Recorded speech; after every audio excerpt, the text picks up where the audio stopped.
ಇವತ್ತು ಮೊದಲನೇದಾಗಿ ಚನ್ನಪಟ್ಟಣ ನಗರವನ್ನು ಸ್ವಚ್ಛಗೊಳಿಸುವ ಉದ್ದೇಶದಿಂದ ನಗರಸಭೆಯ ಎಲ್ಲ ಗೌರವಾನ್ವಿತ ಸದಸ್ಯರುಗಳನ್ನು ಸಭೆ ಕರೀಲಿಕ್ಕೆ ಕಮಿಷನರ್ಗೆ ಹೇಳಿದ್ದೀನಿ. ಈಗ ಸಭೆ ಕರೀತಾ ಇದ್ದೀವಿ. ಮೊದಲು ಚನ್ನಪಟ್ಟಣ ನಗರ ಭಾಳ ದುಸ್ಥಿತಿಲಿದೆ. ಮೊದಲು ಬಸ್ ಸ್ಟ್ಯಾಂಡು ಪ್ರಾರಂಭ ಮಾಡಬೇಕು, ಅದರ ಸಮಸ್ಯೆಗಳ ಬಗ್ಗೆ ಮೊದಲು ಚರ್ಚೆ ಆಗಬೇಕು. ಕಸದ ಸಮಸ್ಯೆ, UGD ಸಮಸ್ಯೆ, ಮೂಲಭೂತ ಸೌಲಭ್ಯಗಳ ಕಡೆ ಗಮನ ಕೊಡಬೇಕು. ನನಗೆ ಕಳೆದ 6 ವರ್ಷಗಳಿಂದ ಕುಮಾರಸ್ವಾಮಿಯವರು ಮಾಡಿರತಕ್ಕಂಥ ಅಧ್ವಾನವನ್ನು ಸರಿ ಮಾಡಬೇಕು. ಅವರು ನಗರಸಭೆ ಬಗ್ಗೆ ಏನೂ ಆಸಕ್ತಿ ತಗೊಂಡಿರಲಿಲ್ಲ, ಏನೂ ಕ್ರಮ ತಗೊಂಡಿರಲಿಲ್ಲ. ಪ್ರಾಥಮಿಕವಾಗಿ ಇವತ್ತು ಪ್ರಾರಂಭ ಮಾಡ್ತಾಯಿದ್ದೀನಿ. ಇವತ್ತು ಸಭೆ ಮಾಡ್ತೀನಿ. ಶುಕ್ರವಾರ ಚನ್ನಪಟ್ಟಣ ತಾಲೂಕು ಪಂಚಾಯತಿನಲ್ಲಿ ಸಭೆ ಮಾಡ್ತೀವಿ. ನಿರಂತರವಾಗಿ ತಾಲೂಕಿನ ಅಭಿವೃದ್ಧಿಗೆ ಏನೇನು ಕೆಲಸ ಕಾರ್ಯಗಳು ಮಾಡಬೇಕು ಪ್ರಾರಂಭ ಮಾಡ್ತೀವಿ. JDSನ ಶಾಸಕರು ಎಷ್ಟು ಜನ ನಿಮ್ಮ ಸಂಪರ್ಕದಲ್ಲಿದ್ದಾರೆ ಸರ್? ನಾನು ಸಾಂದರ್ಭಿಕವಾಗಿ ಹೇಳಿದ್ದೀನಿ. ಇವತ್ತು ದೇವೇಗೌಡರ ನಾಯಕತ್ವ, ದೇವೇಗೌಡರೇ ಹುಟ್ಟಾಕದಂಥ ಪಕ್ಷ ಅದು. ದೇವೇಗೌಡರಿಗೆ ಏನು ವಯೋಸಹಜ ತೊಂದರೆಯಿಂದ ಅವರು ಇವತ್ತು ಪಕ್ಷವನ್ನು ಮುನ್ನಡೆಸೋಕೆ ಆಗ್ತಾಯಿಲ್ಲ. ಅದಕ್ಕೆ ಪರ್ಯಾಯವಾದಂಥ ನಾಯಕತ್ವ ಅವ್ರ ಕುಟುಂಬದಲ್ಲಿ ಇಲ್ಲ. ಅದೊಂದು ಕುಟುಂಬದ ಪಕ್ಷ. ಕುಮಾರಸ್ವಾಮಿಯವರು ಸೋತಿದ್ದಾರೆ. ಅವರ ನಾಯಕತ್ವದಲ್ಲಿ ಕಳೆದ ವಿಧಾನಸಭಾ ಚುನಾವಣೆಯಲ್ಲಿ ಕೇವಲ 18-19 ಜನ ಗೆಲ್ತಾರೆ. ಅದೇ DK ಶಿವಕುಮಾರ್ ಕರ್ನಾಟಕ ಪ್ರದೇಶ ಕಾಂಗ್ರೆಸ್ ಸಮಿತಿ ಅಧ್ಯಕ್ಷರಾಗಿ 136 ಸೀಟ್ ಗೆಲ್ತಾರೆ. ಈಗ ಹೋಲಿಸಿದಾಗ ಅವರ ನಾಯಕತ್ವ ಇದೇನೇ ಕ್ಷೀಣಿಸ್ತಾ ಇದೆ. ಅದರ ಇತ್ತೀಚಿನ ಸಾಕ್ಷಿ ಅಂತ ಅಂದರೆ ಚನ್ನಪಟ್ಟಣ ಉಪಚುನಾವಣೆಯಲ್ಲಿ ದೇವೇಗೌಡರು, ಕುಮಾರಸ್ವಾಮಿಯವರು, ಅವ್ರ ಇಡೀ ಕುಟುಂಬ ಅವರೆಲ್ಲ ಹೋರಾಟ ಮಾಡಿದ್ರು ಕೂಡ ಜನ ಅವ್ರನ್ನ ತಿರಸ್ಕಾರ ಮಾಡಿದ್ದಾರೆ. ಅದು 25,000 ಅಧಿಕ ಮತಗಳಿಂದ. ಹಾಗಾಗಿ ಆ ಪಕ್ಷ ದಿನೇ ದಿನೇ ಸವಿತಾ ಇದೆ. ಅದು ನೆಮ್ಮದಂಥ ಶಾಸಕರು ಸಾರ್ವಜನಿಕವಾಗಿ ಅವರು ಸಮರ್ಥವಾಗಿ ಕೆಲಸ ಮಾಡೋಕ್ಕೆ ಆಗ್ತಾ ಇಲ್ಲ. ಹಾಗಾಗಿ ಭಾಳ ಜನ ನೊಂದಿದ್ದಾರೆ. ಇವರ ಆಡಳಿತ ವೈಖರಿ, ಇವರ ನಡವಳಿಕೆಯಿಂದ ನೊಂದಂಥ ಶಾಸಕರನ್ನು ನಾವು ಏನಾದ್ರು ಮನಸ್ಸು ಮಾಡಿದ್ರೆ ಅವ್ರಿಗೆ ಬೇರೆ ಅವಕಾಶಗಳನ್ನು ಕಲ್ಪಿಸ್ತಕ್ಕಂಥ ಪ್ರಯತ್ನ ಮಾಡ್ಬೋದು. ನೋಡಿ, ಅನಾವಶ್ಯಕವಾಗಿ ಬಂದು ನನ್ನ ಮೇಲೆ ದಾಳಿ ಮಾಡಿದ್ರು. ಈಗ ಕುಟುಂಬ ಸಮೇತ ಬಂದು ದಾಳಿ ಮಾಡಿದ್ರು. ಪಕ್ಷವನ್ನೇ ಪಣಕ್ಕಿಟ್ಟು ಹೋರಾಟ ಮಾಡಿದ್ರು. ದೇವೇಗೌಡರು ಈ ಒಂದು ಇದೇ ವಯಸ್ಸಿನಲ್ಲಿ ಬಹಿರಂಗವಾಗಿ ಪಂಥಾಹ್ವಾನ ಕೊಟ್ಟರು. ನಾನು ಗೆಲ್ಸ್ಕೊಂಡೇ ಹೋಗ್ತೀನಿ ಮೊಮ್ಮಗನ ಅಂತ ಹೇಳಿದ್ರು. ಅವರೆಲ್ಲ ಒಂದು ರೀತಿ ಈ ಕುಟುಂಬ ರಾಜಕಾರಣವನ್ನು ಸಾರ್ವಜನಿಕರು ಹಳೆ ಮೈಸೂರು ಭಾಗದಲ್ಲಿ ಒಕ್ಕಲಿಗ ಸಮುದಾಯ ಹೋಗ್ತಾ ಇಲ್ಲ. ನಾಯಕತ್ವ ಬದಲಾವಣೆ ಆಗಬೇಕು. ಹಾಗಾಗಿ ಪರ್ಯಾಯ ನಾಯಕತ್ವವನ್ನು ಹುಡುಕ್ತಾ ಇದೆ ಸಮುದಾಯ. ನೋಡೋಣ ಮುಂದೆ ಯಾರಿಗೆ ಅವಕಾಶ ಸಿಗುತ್ತೆ ಅಂತ ಹೇಳ್ತಿದ್ದೆ. ನೋಡೋಣ ರೀ, ಅವಕಾಶ ಮುಂದಿನ ದಿನಗಳಲ್ಲಿ ಗೊತ್ತಾಗುತ್ತೆ. ಸಿಕ್ಕಿದೆ ಇಲ್ವಂತ ನೀವು ಹೇಳಬೇಕು. ಬಟ್ ದೇವೇಗೌಡರ ಕುಟುಂಬದಿಂದ ಆಚೆ ಬರಬೇಕು ಅಂತ ಸಮುದಾಯ ಸ್ಪಷ್ಟವಾಗಿ ಇವತ್ತು ತೀರ್ಮಾನ ಮಾಡಿರೋದು ಈ ಚುನಾವಣೆ ಫಲಿತಾಂಶದಿಂದ ಗೊತ್ತಾಗ್ತದೆ. ಅವರು ಕುಟುಂಬದಲ್ಲಿ ನಡೆದಂಥ ಹಲವಾರು ಬೆಳವಣಿಗೆಗಳಿಂದ ಸಮಾಜ ಬೇಸತ್ತಿದೆ. ಹಾಗಾಗಿ ಆ ಹಿನ್ನೆಲೆಯಲ್ಲಿ ಆ ಶಾಸಕರಿಗೆ ನೋವಾಗಿದೆ ಅನ್ನೋ ಹಿನ್ನೆಲೆಯಲ್ಲಿ ನಾನು ಹೇಳಿದೆ ಅಷ್ಟೇ. ನಾನು ಯಾವ ಸಂಪರ್ಕ ಮಾಡೋಕ್ಕೆ ನನಗೇನು ಮಾಡೋಕ್ಕೆ ಕೆಲಸ ಇಲ್ವೇನ್ರಿ. ತಾಲೂಕಲ್ಲಿ ನನಗೆ ಜವಾಬ್ದಾರಿಯುತ ಸ್ಥಾನದಲ್ಲಿದ್ದೀನಿ, ನನ್ನ ಕೆಲಸ ಇದೆ.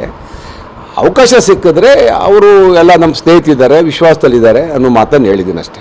ಸಾಂದರ್ಭಿಕವಾಗಿ ಹೇಳಿರೋದು ಅದೇ. ಪ್ರಶ್ನೆ ಉದ್ಭವ ಆಯಿತು ಅಂತಂದ್ರೆ ಸರ್, CM ಅವರೇ ಸ್ವತಃ ಹೇಳಿದ್ರು, ಯಾಕಂದ್ರೆ BJP ಅವರು ಆಪರೇಷನ್ ಮಾಡೋದಕ್ಕೆ ಮುಂದಾಗಿದ್ದಾರೆ ಅಂತ. ನೀವೇನಾದ್ರೂ ರಿವರ್ಸ್ ಆಪರೇಷನ್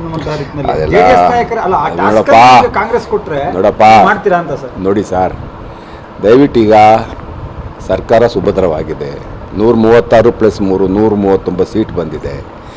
ಏನಕ್ಕೆ ಇವೆಲ್ಲ ಇಲ್ಲಿ ಸಲ್ಲದ ಊಹಾಪೋಹಗಳಿಗೆ ಅವಕಾಶ ಇಲ್ಲ. ನಾನು ಹೇಳೋದು, ಇವತ್ತು JDS ಕುಸಿತ ಕಂಡಿದೆ, ನಶಿಸೋಗ್ತಾ ಇದೆ.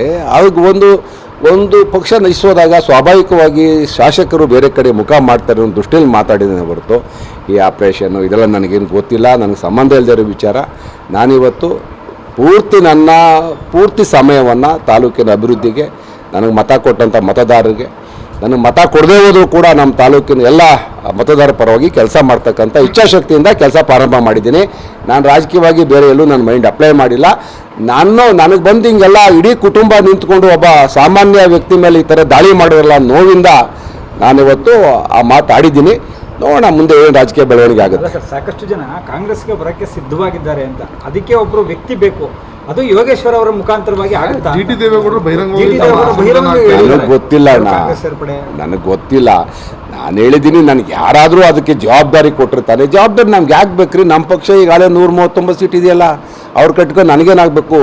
JDS ಅವರು ಪಾಪ ಅವರು ಶಾಸಕರು ಮನಸ್ಸು ಮಾಡಬೇಕು ಏನೇನು ಅಂತೇಳಿ. ಯಾಕೆಂದರೆ JDSಲ್ಲಿ ಭವಿಷ್ಯ ಇಲ್ಲ.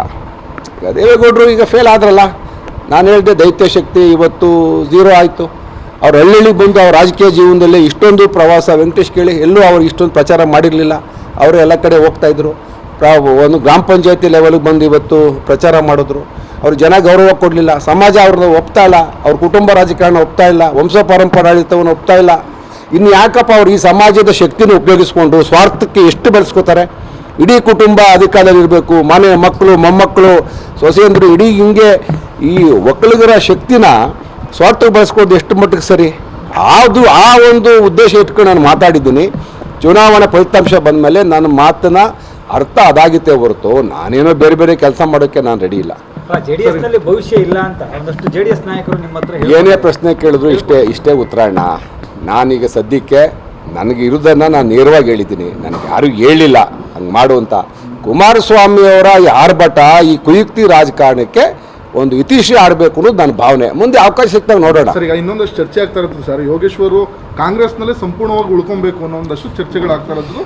ಇದ್ದೇ ಇರ್ತೀನಿ ರೀ, ನಾನು ಕಾಂಗ್ರೆಸ್ಸಲ್ಲೇ ಇರ್ತೀನಿ. ನಾನು ಯಾವಾಗ ಕಾಂಗ್ರೆಸ್ ಬಿಟ್ಟು ಹೋಗ್ತೀನಿ ಅಂತ ಹೇಳಿದೆ? ನನಗೆ BJPಯಿಂದ ನಾನು ಅಲ್ಲಿಂದ ಏನು ಆಚೆ ತಳ್ಳಲ್ಪಟ್ಟವನು ಅಂತ ಹೇಳಿದ್ದೀನಿ. ನಾನೇನು BJP ಬಿಟ್ಟು ಬಂದವನಲ್ಲ. ಕುಮಾರಸ್ವಾಮಿಯವ್ರ ಪಿತೂರಿಯಿಂದ, ಯಡಿಯೂರಪ್ಪನವರ ಅವ್ರ ಮಗನ ಪಿತೂರಿಯಿಂದ ಆಚೆ ಬರಬೇಕಾಗಿ ಬಂತೆ ಹೊರತು ನಾನೇನು ಬಿಟ್ಟು ಬಂದವನಲ್ಲ. ನಾನೇನು ಇಲ್ಲಿಂದ ಅಲ್ಲಿಗಾರಕ್ಕೆ ಅಲ್ಲಿಂದ ಇಲ್ಲಾರಕ್ಕೆ ನನಗೆ ಆ ಥರ ಮನಸ್ಥಿತಿ ಇಲ್ಲ. ಅನಿವಾರ್ಯವಾಗಿ ನನ್ನ ಸಂದರ್ಭ, ನನ್ನ ರಾಜಕೀಯ ಸ್ಥಿತಿ ನನ್ನನ್ನು ಆ ಥರ ಮಾಡ್ತು. ನಾನು ಕೊನೆ ದಿನವರೆಗೂ ಕಾದು ಅಲ್ಲಿ ನಿರಾಶೆಯಾಗಿ ನನ್ನ ರಾಜಕೀಯ ಭವಿಷ್ಯ ಅತಂತ್ರ ಆಗುತ್ತಲ್ಲ, ನಾನು ನೆಮ್ಮದಂಥ ಕಾರ್ಯಕರ್ತರಿಗೆ ಮುಖಂಡರಿಗೆ ತಾಲೂಕು ಅನ್ಯಾಯ ಮಾಡಬಾರ್ದು ಅಂತೇಳಿ ನಾನು ರಾಜಕೀಯ ನಿರ್ಣಯ ತಗೊಂಡಿದ್ದೀನಿ ಹೊರತು ಪದೇ ಪದೇ ನಾನು ಇಕ್ಕಟ್ಟಿಗೆ ಸಿಗುವಂಥ ಪ್ರಶ್ನೆ ಕೇಳಬೇಡಿ. ನಾನು ಯಾವುದೇ ರೀತಿಯ ಅಪರಾಧ ಮನೋಭಾವನೆಯನ್ನು ಹೊಂದಿಲ್ಲ, ಆ ಕೆಲಸ ಮಾಡೋದು ಇಲ್ಲ.